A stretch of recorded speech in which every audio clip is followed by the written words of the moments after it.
Bonjour, la presse se concentre quasi unanimement sur Manuel Valls ce mercredi.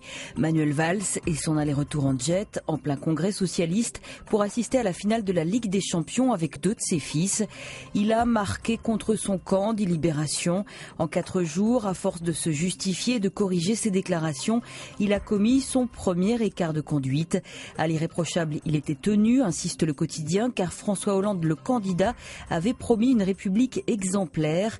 Et c'est l'occasion de ressortir l'exemple suédois.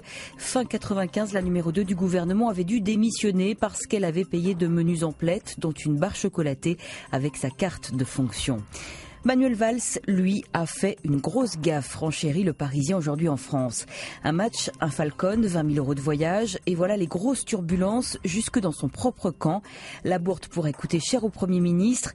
Dans son édito, Frédéric Vézard commente comment le chef du gouvernement a-t-il pu commettre une telle bourde. Sans doute parce qu'il a, comme d'autres avant lui, perdu dans l'exercice du pouvoir le sens des réalités.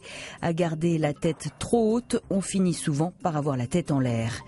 Plus de clémence dans les Échos, pas vraiment. Malgré une centrée sur les mesures pour l'emploi présentée par Manuel Valls hier, le quotidien évoque l'affaire dans l'éditorial de Cécile Cornudet.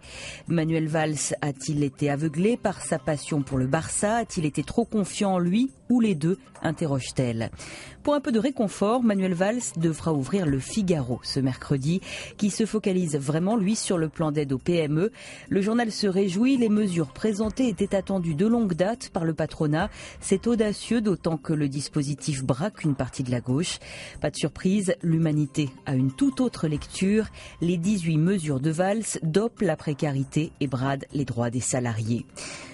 Amoureux du quotidien, l'équipe gare à la surprise ce mercredi. Votre journal change de format.